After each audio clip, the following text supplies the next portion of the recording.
Hey guys, in today's video I'm going to show you how you can replace the power board on your Samsung stovetop here. As you can see, my touchscreen is non-responsive. The light just keeps blinking here, none of the buttons work, I can't do anything.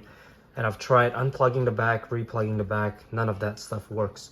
So I looked online and a lot of people recommended replacing the power board, which is behind this panel right here. So we're gonna remove these screws here. There's 3 on this side and 3 on the other side. And then once you remove that, you should be able to see this panel right here, which we will replace.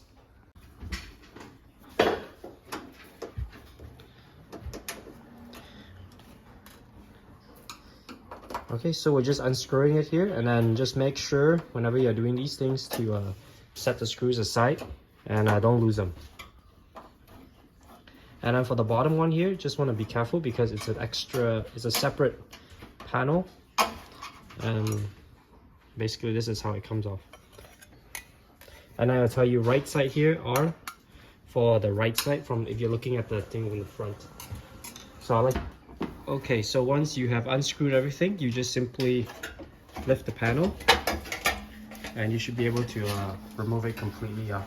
And then you'll be able to see the board inside.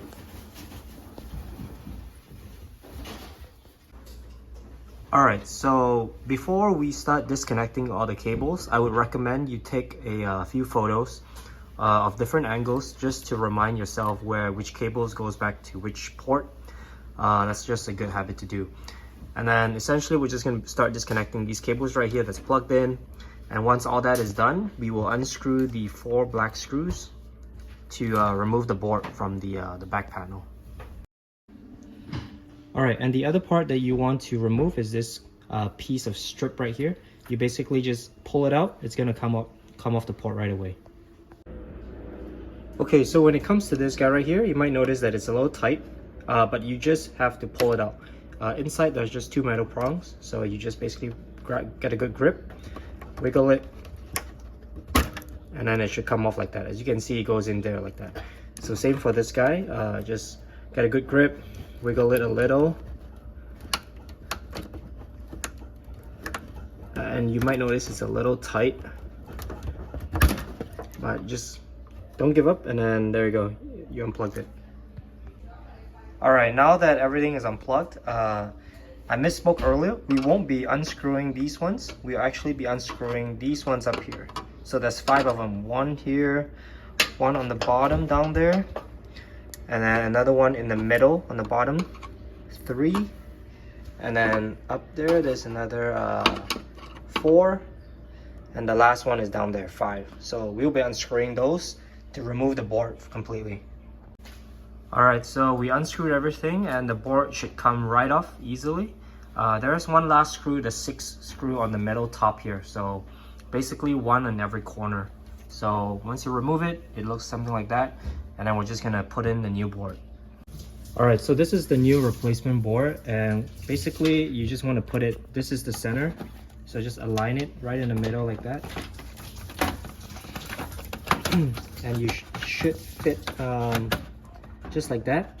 And you'll notice that my board, the top part here has cracked already, just because this is a salvage part, but it shouldn't matter since we are securing the 5 other screws on it. Alright, so we're starting with the top screw right here. I just put it in, and then you want to just be a little careful here and then just tighten it up. And I'm going to start with the top one here, and then we're going to screw the bottom left just so it stabilizes it. Alright, so this is the bottom screw here. Alright, so we're going to keep it with just 2 screws first, and then we're going to plug in the cables and see if this works. Here. This one goes here. This one goes down here. So there's 3 here.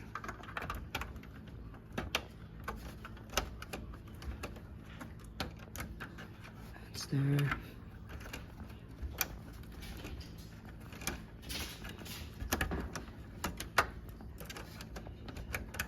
Okay, those are secure. And the final one there. All right, so that's everything. Just make sure to double check with your the photo that you took to make sure everything is plugged in. All right, so everything is plugged in. Just want to make sure you have that cable down there plugged in, these two blue ones plugged in, this one here, this small one up here, this one down here, and then finally this strip right here. This is very important as well. If this is not plugged in, the board will not turn on. All right, so we just replaced it. Let's see, and it looks like it's working. So we're able to set the temperature here, 400. We can set the time. We can do different settings here. So yeah, it looks like it works.